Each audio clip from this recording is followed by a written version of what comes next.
बिस्मिल्लाहिर्रहमानिर्रहीम अस्सलाम वालेकुम स्टूडेंट्स, क्या हाल चाल है आप लोगों का। होप सो आप सब खैरी से होंगे and welcome to another exciting video.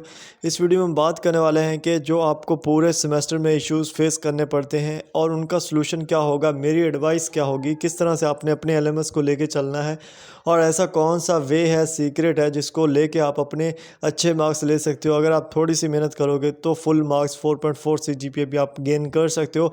तो वीडियो को आपने एंड तक देखना है। अगर आप चैनल पर न्यू हो, चैनल को आपने सब्सक्राइब कर देना है और अगर आप हमारा ग्रुप ज्वाइन करना चाहते हो तो आपके लेफ्ट साइड पर एक आपको पॉपअप विंडो शो हो रही होगी, जस्ट क्लिक करें एंड ज्वाइन करें। ठीक है, चलें स्टार्ट करते हैं। फर्स्ट ऑफ ऑल मैं आपको ये न्यू स्टूडेंट्स के लिए बहुत ही इंपॉर्टेंट वीडियो है, आप लोगों ने मस्ट इसको एंड तक देखना है। अच्छा, तो फर्स्ट ऑफ़ ऑल जो आपने करना है वो ये है कि आपने अपना एलएमएस का आईडी और पासवर्ड जो है ना वो बिल्कुल भी किसी से शेयर नहीं करना। ठीक है, ग्रुप्स में आपने बिल्कुल भी सेंड नहीं करना। ये जो हमारे ग्रुप्स होंगे ना आपको मिलेंगे व्हाट्सएप पर, ये सारे इसमें व्यू के स्टूडेंट्स नहीं होते, इसमें कुछ ऐसे ही लोग घुस जाते हैं। तो इस चीज़ से आपने अवॉइड करना और अपनी पर्सनल इन्फॉर्मेशन भी ग्रुप्स में आपने नहीं देनी। ये ख़ासकर पहला मैं आपको एक एडवाइस दूंगा कि ये आपने बिल्कुल भी नहीं करना। ठीक है, स्टडी तो बाद की बात है, ये आपका पर्सनल इशू है, इसको आपने बिल्कुल भी अपनी हिफाजत अपने तहत करनी। ठीक है, उसके बाद बात करते हैं कि आपको एक वे में चलना चाहिए कि किस तरह से आपकी 4.4 CGPA आ सकती है। सिंपल इज़ दैट, आपने करना क्या है मैं आपको बताता हूँ। ठीक है, पहली जो चीज़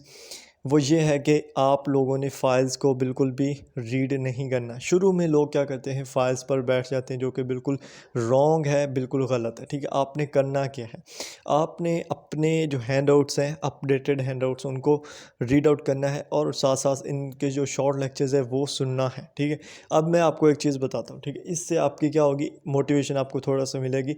हमारा जो एलएमएस होता है ना वो हेल्दी कब होता है ये मैं आपको बता देता हूँ। उसके लिए 3 चीज़ें रिक्वायर्ड हैं। पहली जीडीबी और क्विज़। जो असाइनमेंट्स है वो आपको मिलती हैं ऑलमोस्ट 2 से 3 पर सब्जेक्ट पूरे सेमेस्टर में। ठीक है, जीडीबी जो होती है वो एक ही होती है और क्विज़ेस जो होते हैं वो होते हैं आपके 4 से 5 क्विज़ेस होते हैं पर सब्जेक्ट एक सेमेस्टर में। ठीक है, अब इनकी जब आप तैयारी करते हो ना तो आपकी मिड और फाइनल हाफ हाफ तैयार हो चुका होता है। वो कैसे मैं आपको बताता हूँ। ठीक है, अब आपका इंग्लिश 101 है या इस्लामियात है या कोई और सब्जेक्ट है, तो जब भी आपको क्विज़ेज़ के लिए अनाउंसमेंट आती है, यहाँ पे ये देख लें पोर्शन, यहाँ पे आपको अनाउंसमेंट आती है और आपको बताते हैं कि इतने लेक्चर से आपका क्विज़ आने वाला है और इस डेट को ओपन होगा, ये डेट लास्ट है।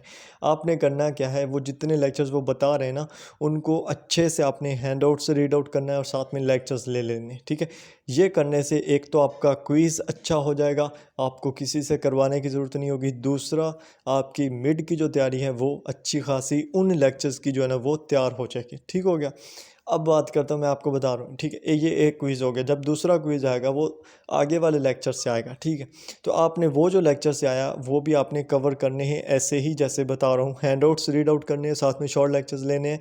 अगर एलएमएस वाले देख सकें तो, अगर यूट्यूब से देख सकें तो आपका क्या होगा कि क्विज़ेस तो अच्छे हो ही रहे हैं, आपका जो मिड है वो भी अच्छा खासा तैयार हो जाएगा और आपके ऊपर जो बर्डन पड़ता है एंड पर आके वो बिल्कुल भी नहीं पड़ेगा। ठीक है, क्विज़ेस से आपकी मिड और फाइनल की तैयारी बहुत अच्छी होती है। अगर कोई करने वाला हो तो थोड़ा सा पढ़ना पड़ता है। ठीक हो गया, अब ये चीज़ है, अगर यहाँ से आपका एलएमएस भी हेल्दी हो जाता है और आपकी बुनियाद एक अच्छी बन जाती है पूरे सेमेस्टर में दौड़ने के लिए। ठीक हो गया, अब बात करते हैं कि असाइनमेंट क्विज़ेस जीडीबीज़ करेंगे कैसे। तो इस पर अलग वीडियो बनाऊंगा, कमेंट कर दीजिएगा आपको वीडियो चाहिए, अलग वीडियो बनाऊंगा हर चीज़ पे कि असाइनमेंट को लाइव मैं आपको बनाऊंगा कि किस तरह से बना के अपलोड करते हैं, जीडीबीज़ किस तरह से अपलोड होती हैं, क्विज़ेस किस तरह से होती हैं। ठीक हो गया, इन पर अलग से वीडियोस बनाऊंगा क्योंकि अभी मैं इनको कवर करूँ तो काफ़ी टाइम लग जाएगा। अब उसके बाद जो बात करता हूँ मैं आपको बता देता हूँ। ठीक है, जो एक गलत फहमी है स्टूडेंट्स के अंदर कि at the end of the time जब हमारे क्विज़ेज़ और फाइनल टर्म बिल्कुल सर पे होता है, हमने तब पढ़ना होता है। तो ये आपने बिल्कुल नहीं करना। शुरू से जैसे मैंने आपको सीक्वेंस बताई है ना कि क्विज़ेज़ की तैयारी करें और जो असाइनमेंट्स आती हैं उनकी तैयारी करें, आपकी अच्छी खासी तैयारी हो जाएगी। ठीक है, आपकी अच्छी खासी तैयारी होगी। अभी इस लेवल पर आपने रट्टे तो लगाने नहीं, तो ये चीज़ आपने लाजमी करनी है। ठीक है, उसके बाद जो कुछ चीज़ें हैं मैं आपको बताना चाहता हूँ, एलएमएस के जो इश्यूज़ आते हैं आपके पूरे सेमेस्टर के अंदर वो बताना चाहता हूँ। पहला जो इशू अभी स्टूडेंट्स को फेस करना पड़ रहा है वो इशू पता है क्या है, एक गलत फहमी है।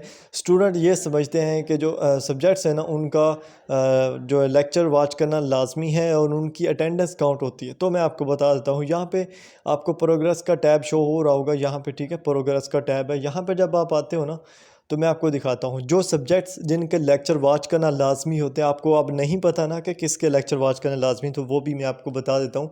यहाँ पे आप आए ना तो यहाँ पे ये मेरा ऊपर देखें, यहाँ पे सब्जेक्ट लिखा हुआ है BAF, ठीक है, BAF 501, ठीक है। अब इसकी देखें तो यहाँ पे एब्सेंट और प्रेजेंट के ऑप्शंस हैं और साथ में वीक 1 में मेरी एब्सेंट लगी हुई है, मैंने लेक्चर नहीं लिए, एब्सेंट लगी हुई है। ये जो एब्सेंट प्रेजेंट वाला सीन है ना ये पिछले 2 सेमेस्टर से चल रहा है, ठीक है, और इसका आपकी स्टडी पे कोई इफ़ेक्ट नहीं पड़ता। ये गलत फहमी के इफ़ेक्ट पड़ता है, 0% इफ़ेक्ट पड़ता है। सिर्फ इफ़ेक्ट कब पड़ता है वो मैं आपको बता देता हूँ। इफ़ेक्ट पड़ता है जब आपका इस सब्जेक्ट का क्विज़ आता है, ठीक है। जब भी आपका इस सब्जेक्ट का क्विज़ आएगा तो वो आपको बताएंगे जनाब आपका जो ये लेक्चर्स है ना इनको आपने इतने लेक्चर्स आपने वॉच करोगे तो आपका क्विज़ ओपन होगा। समझ आ रही है आपको? जस्ट एक क्राइटेरिया देते हैं कि इतने क्विज़ ओपन, ये क्विज़ को अटैम्प्ट करने के लिए आपको इतने लेक्चर वॉच करने लाजमी हैं। तो बस वो आपने लेक्चर वॉच करने आपका क्विज़ ओपन हो जाएगा, ठीक है। सिंपल इज़ दैट, यही है। तो ये एक इशू है जो अभी से स्टूडेंट को फेस करना पड़ रहा है, ठीक है। उसके बाद इशू जो होते हैं ना वो होते हैं असाइनमेंट्स, जीडीबीज़ और क्विज़ेस में, ठीक है। असाइनमेंट्स में क्या इश्यूज़ होते हैं कि स्टूडेंट को बनाना नहीं आती, उस पर मैं अलग वीडियो बना दूंगा। कुछ ये आपका जो इशू है वो सॉल्व हुआ, और अपलोड करते वक्त जो गलतियां करते हैं स्टूडेंट वो भी एक अलग वीडियो में बताऊंगा। जैसे ही ये असाइनमेंट्स आना शुरू होंगी आपको वीडियो मिल जाएगी, आपने चैनल को सब्सक्राइब करके रखना है, ठीक है। उसके बाद क्विज़ेज़ में जो गलती करते हैं स्टूडेंट वो यही होती है मोस्टली कि क्विज़ेज़ में असल में रश बहुत होता है, ठीक है, और रश की वजह से आपका एलएमएस जो है ना वो सही वर्क नहीं करता एंड ऑफ द टाइम। यानी कि आपके क्विज़ की लास्ट डेट अगर लाइक अभी 25 है तो आप 25 की इस टाइम बैठ के करोगे ना तो थोड़ा एलएमएस डाउन होगा, ठीक है, क्योंकि मोस्टली सब्जेक्ट्स की वही लास्ट डेट होती है, ठीक है। तो आपने क्या करना है, आपने अपनी तैयारी अच्छे से करनी। जैसे मैं पहले आपको बताया जब अनाउंसमेंट आती तभी आपने तैयारी शुरू करनी है, और आपके क्विज़ ओपन होने तक आपकी तैयारी हो चुकी होगी, और आपने क्विज़ अटैम्प्ट कर लेना है एक दिन छोड़ के दूसरे दिन, ठीक है। लाइक अभी आज लास्ट डेट थी ना तो मैं क्या करूँगा, आज सुबह जो है ना वो लाइक शाम का वेट नहीं करूँगा, सुबह या दोपहर टाइम कर लूँगा, ठीक है, ताकि शाम को जब है ना वो आपका एलएमएस बिल्कुल डाउन हो जाता है, ठीक है। अब उसके बाद बात आती है कि अगर आपकी कोई चीज़ रह जाती है, असाइनमेंट, जीडीबी या क्विज़, तो पहली जो चीज़ है कि जीडीबी अगर आपकी रह गई तो रह गई, ठीक है। उसके लिए कोई ग्रेस डे नहीं होता, कोई कुछ नहीं होता। जो असाइनमेंट होती है ना बेसिकली उसके लिए एक ग्रेस डे होता है। उसका ग्रेस डे का मतलब है कि आपके पास 24 हावर्स और होते हैं कि आप उस असाइनमेंट को अपलोड कर सको। लास्ट डेट आज थी ना तो आप सुबह रात 12 बजे तक अपलोड कर सकते हो, इससे ज़्यादा नहीं, ठीक है। और असाइनमेंट आप बाद औक़ात जो है ना वो ईमेल के ज़रिए भी सबमिट करवा सकते हो, ठीक है। लेकिन दूसरी जो चीज़ें हैं इन दोनों में ऐसा कोई सीन नहीं है। उसके अलावा क्या होता है कि जो क्विज़ेज़ होते हैं वो अगर आप अटैम्प्ट करने से रह गए तो बिल्कुल वो आपका दोबारा नहीं होगा, और अगर टीचर डेट एक्सटेंड करता है ख़ुद तो वो भी अनाउंसमेंट में बताएगा आपको। अगर उसने डेट एक्सटेंड की है तब आप उसको अटैम्प्ट कर सकते हो, ठीक हो गया। और अगर आप लेक्चर वॉच नहीं करोगे उस सब्जेक्ट के जिसके लाजमी हुए क्विज़ अटैम्प्ट करने के लिए, तो अगर आप वो भी नहीं करोगे तो वो आपकी गलती है। उसके लिए आपको कोई एक्स्ट्रा डे नहीं मिलेगा, कोई कुछ नहीं होगा, और आपको क्विज़ अटैम्प्ट नहीं करने दिए जाएंगे, ठीक है। ये सख्तियाँ हैं, कुछ इश्यूज़ हैं एलएमएस के। अब मेन आगे की बात करते हैं, जब मिड टर्म आता है तब के इश्यूज़ जो हैं वो ये होता है कि आपको डेट शीट आती है, ठीक है, डेट शीट आपने बनानी होती है। उसमें क्या होता है कि उसमें सीट्स का चक्कर होता है, थोड़ी सी सीट्स होती है, लिमिटेड बन जाती होती है, इजीली मुश्किल नहीं होता। वो आपको अलग से वीडियो बना के मैं पहले ही बना के दूंगा कि इस तरह से आपने डेट शीट बनानी है। उसमें सबसे एक जब से हम कोर्स सिलेक्शन करते हैं ना, एक इफ़ेक्टिव कोर्स सिलेक्शन आपकी बुनियाद होती है पूरे कोर्स सिलेक्शन की, इस पूरे सेमेस्टर की। इसी तरह आपकी जो डेट शीट होती है वो भी आपके पूरे सेमेस्टर की एक अच्छी डेट शीट जो है ना वो आपको अच्छे नंबर दिला सकती है, ठीक है। समझ आ रही? अच्छी डेट शीट आपको अच्छे नंबर दिला सकती है। तो जब डेट शीट की अफवाह फैले कि डेट शीट आने वाली है तब आपने अपना एक क्राइटेरिया सेट कर लेना है कि मैंने ये बुक इस दिन को रखनी है, ये बुक इस दिन को रखनी है। लाइक एक मतलब अपने माइंड सेट में रखना है कि मैंने ये बुक पहले रखनी है, ये बुक बाद में रखनी है।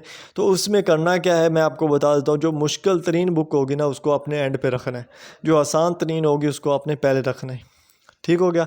और पहले दिन को रखें तो एक दिन छोड़ कर रखें तो वो आपकी मर्ज़ी, लेकिन पहले दिन को भी रख लें जो सबसे ज़्यादा तो भी हो जाएगा। जब आपने पढ़ना है ना तो फिर आपकी डेट शीट ज़्यादा मैटर नहीं करती, लेकिन मैटर बहुत ही करती है अगर आप थोड़ा पढ़ते हो और ज़्यादा डिपेंड करते हो टेक्निकल चीज़ों पे, लाइक जैसे ये टिप्स हैं तो इन पे। तो ये टिप ही है कि आपने अपने सबसे जो मुश्किल तरीन बुक है उसको एंड पे रखना है। उसकी वजह क्या है कि आपको जो पहले सारे पेपर चल रहे होंगे ना उनके आपको मिल जाएंगे करंट पेपर्स, उनसे आप अच्छी तैयारी कर सकते हो। ठीक है, ये सेम चीज़ आपकी फ़ाइनल में भी वर्क करती है। ठीक है, तो फाइनल में जाने से पहले आपको 20% रूल फॉलो करना पड़ता है और उससे गुजरना पड़ता है, आपको पास होना पड़ता है। अब 20% रूल क्या है, जिसमें आप बिला वजह फ़ेल कर दी जाते हो और आपको फ़ाइनल का पेपर ही नहीं दिया जाता। तो वो नीचे लिंक डिस्क्रिप्शन में जनाब आपने वो वीडियो लाजमी देखनी। मैंने वो डिटेल से समझाया कि किस तरह से आपकी जो है ना वो 20% रूल बनता है और किस तरह से आपको बगैर वजह के फ़ेल कर दी जाता है और आपको पेपर भी नहीं देने दिया जाता फाइनल टर्म का। ठीक है,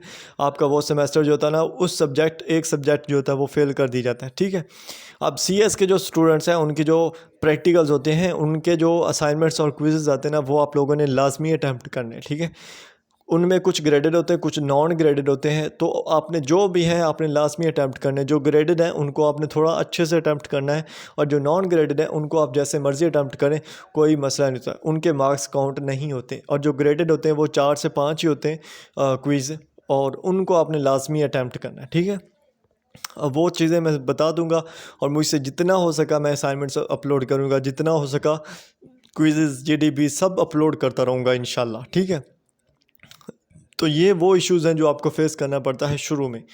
अब इसमें एक सबसे बड़ा इशू मैं आपको बता देता हूँ, एलएमएस हैंडलिंग का। ठीक है, ये अरूज पे चल रहा है आजकल व्यू में। तो इसमें कुछ चीज़ें सही भी हैं, कुछ चीज़ें गलत भी हैं। लाइक एक तो स्टूडेंट्स की जो कैपेबिलिटी उसको हम थोड़ा डिग्रेड मैं खुद करता हूँ, लेकिन मैं ये नहीं कहता कि ये बिल्कुल ठीक है। लेकिन इसमें व्यू का भी फ़ायदा है कि जो जॉब होल्डर्स स्टूडेंट्स हैं जो बिल्कुल भी अपने एलएमएस को टाइम नहीं दे पाते, लेकिन वो मिड और फाइनल में टाइम दे लेते हैं और अच्छे से और पास भी हो जाते हैं, उनको डिग्री चाहिए होती है। ठीक है, व्यू को तो फीस चाहिए और उन लोगों को डिग्री चाहिए, उनको नंबर से नहीं मतलब। तो ऐसे लोग जो है ना वो एलएमएस हैंडलिंग करवाते हैं, यानी अपना एलएमएस मुझे दे देते हैं, मैं उनसे पैसे ले लेता हूँ, उनके असाइनमेंट क्विज़ जीडीबी सारा कुछ करता रहता हूँ। ठीक है, तो ये सीन होता है, इसमें स्कैम बहुत चलता है। ठीक है, आपको व्हाट्सएप ग्रुप्स पर लोग मिलेंगे जो कि स्कैम भी करते हैं। ठीक है, कुछ होते हैं जो न्यू फ्रेशली होते हैं, यानी कि पहला सेमेस्टर होता है, उनके पहले दोस्त वगैरह होते हैं, उन्होंने उनको उबार उबूर के ले आए होते हैं इधर, और पहला सेमेस्टर होता है, पहले सेमेस्टर से स्टार्ट कर देते हैं एलएमएस हैंडलिंग, हालांकि वो खुद उस टाइम पढ़ रहे होते हैं। तो इस तरह के लोगों से बचा करें, क्योंकि जब वो खुद अभी पहले सेमेस्टर में उसको खुद एक्सपीरियंस नहीं, वो आपकी क्या हेल्प करेगा। ठीक है, तो जो आपको यूट्यूबर्स मिलेंगे जिनकी अपनी मतलब टीम्स बनी हुई हैं, मैं तो अकेला हूँ और लोगों ने टीम्स बना के प्रॉपर वर्क करते हैं, तो आप उनसे भी करवा सकते हो। लाइक आपका माइंड अगर इस चीज़ पे वर्क करता है तो। नहीं तो सबसे बेस्ट जो सजेशन है वो यही मैंने आपको दी है कि जैसे अनाउंसमेंट आती है आप उस चीज़ की थोड़ी सी तैयारी करना स्टार्ट करो, जब तक वो ओपन होगी आपकी उसकी तैयारी होगी, एक दफ़ा रिवाइज़ करें और क्विज़ अटैम्प्ट कर दें। आपको यूट्यूब पे उसकी वीडियोस मिल जाएंगी, उनको देखना है और क्विज़ अटैम्प्ट करते जाना है। इसी तरह जीडीबीज़ असाइनमेंट्स उनकी भी वीडियोज़ आपको मिल जाती हैं, यूट्यूब पर जस्ट देखना है उनको और अपलोड करते जाना है उस तरह की बना के। ठीक है, मेन आपको हर चीज़ बताऊंगा, जैसे ही ये चीज़ें ओपन होती हैं ना, हर चीज़ पे अलग अलग वीडियो बना के आप बताऊंगा कि किस तरह से किस चीज़ को अटैम्प्ट करते हैं और किस तरह से उससे अच्छे मार्क्स लिए जा सकते हैं। ठीक है, तो ये वो इश्यूज़ थे जो मुझे लगता है कि आप लोगों को बताने चाहिए थे। आई होप आप लोगों को इनसे कुछ ना कुछ इन्फॉर्मेशन मिली होगी। ठीक है, और अगर आप ग्रुप ज्वाइन करना चाहते हो तो लिंक डिस्क्रिप्शन में होगा, आप लाजमी ग्रुप ज्वाइन कर लीजिएगा और चैनल को सब्सक्राइब कर दीजिएगा। मिलते हैं नेक्स्ट वीडियोज़ में, अपना ख्याल रखिएगा, अल्लाह हाफिज़।